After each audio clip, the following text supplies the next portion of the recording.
Hello friends, कैसे हैं। उम्मीद करें कि आप अच्छे होंगे, मस्त होंगे।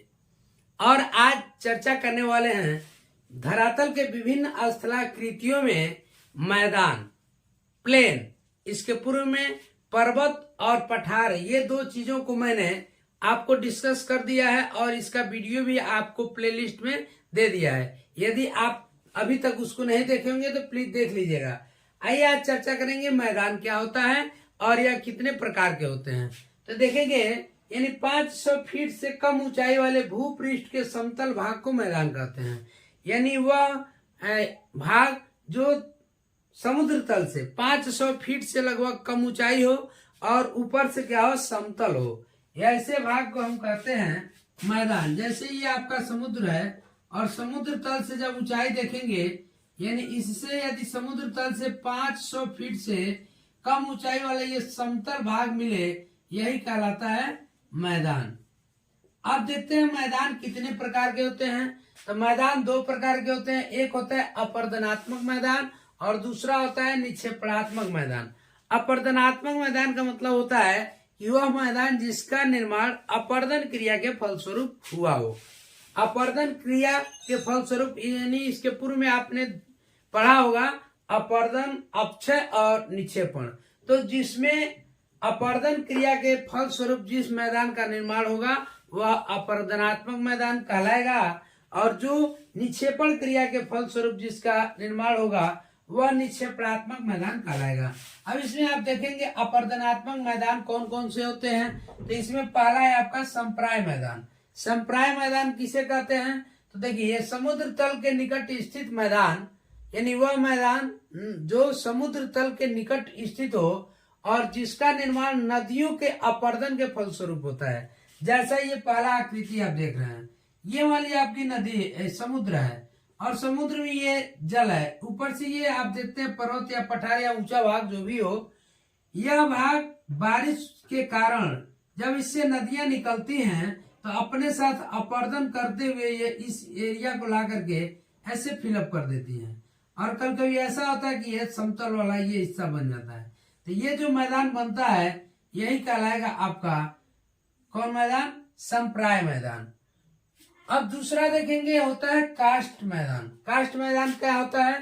तो ये देखिए, चूने पत्थर के चट्टानों के घुलने से निर्मित मैदान का निर्माण होता है, वह होता है कास्ट मैदान। जैसे मान लीजिए ये आपका कोई चट्टान है और इस चट्टान में चूना पत्थर है और जब बारिश होता है तो इसके कारण होता क्या है कि इसमें जो भी चूने पत्थर के जो कण होते हैं वह कण, ये देखेंगे, ये जो कण इसमें होते हैं वह कण क्या होते हैं, बारिश के कारण घुल जाते हैं और घुल करके चूना पत्थर, चूना ये यहाँ आ जाता है, घुल जाता है। बाकी ये वाला हिस्सा ऐसे समतल बन जाता है। तो ये वाला हिस्सा ऐसे, ये देखेंगे, ऐसे समतल बन जाता है। तो यही क्या कहलाता है आपका? यह कहलाता है कास्ट मैदान। तीसरा इसमें लोएस का मैदान। लोएस का मैदान कौन क्या होता है? तो यह हवा के द्वारा उड़ाकर लाई गई बालू या मिट्टी के कणों से निर्मित होता है। हवा भी अपर्दन कार्य करता है, जल भी अपर्दन कार्य करता है। तो ये नहीं, जब ये धूल, मिट्टी या बालू के कण जब उड़ करके आके कहीं समतल एरिया बना देते हैं ऐसे, तो ये वाला एरिया जब बन जाएगा तो ये समतल मैदान, तो यह कहलाएगा आपका लोएस का मैदान। लोएस का मैदान आपसे पूछा जाएगा कि यार कैसा जो है यह मैदान है, तो आप कहेंगे अपर्दनात्मक मैदान है। और इसका निर्माण कैसे होता है? तो हवाओं के द्वारा बालू या मिट्टी के कण जब उड़ा करके ला करके इसका निर्माण किया जाता है, तो ये होता है आपका, जब यहाँ से उड़ जाती है तो ये समतल हो जाता है, जिसके कारण यह अपर्दनात्मक मैदान का निर्माण होता है लोएस का। अगला है चौथा ग्लेशियस का मैदान। ग्लेशियर्स का मैदान, जैसे आप जानते हैं कि पहाड़ों पे क्या होती है, ग्लेशियर जमी होती है, बर्फ की चट्टानें, ग्लेशियर उसे कहते हैं, बर्फ की चट्टानों को। तो हिम के जमने के कारण, यानी इस पे बर्फ जमने के कारण जो इस मैदान का, जैसे मान लीजिए पर्वत है, इस पे बर्फ जम गई ये पूरा, तो ये जब ये बर्फ जम जाएगा तो ये समतल आकार में हो जाएगा, जिसके कारण यह एक मैदान का निर्माण करेगा जिसको हम कहेंगे ग्लेशियर का मैदान या कहीं कहीं ग्लेशियर का मैदान भी आता है। अब देखेंगे निक्षेपणात्मक मैदान। निक्षेपणात्मक मैदान क्या होता है? कि नदियां जब पर्वतों से निकलती हैं या पठारों से तो अपने साथ अवसाद लेकर के आती हैं, और अवसाद लेके आती हैं और अपने इस क्षेत्र में ला करके अवसाद से इसको भर देती हैं, फिलअप कर देती हैं। तो यह जो मैदान तैयार होता है इसको जलोढ़ मैदान कहते हैं। ये निक्षेपणात्मक मैदान है। अब जलोढ़ मैदान में दो प्रकार का आता है, खादर और बांगर।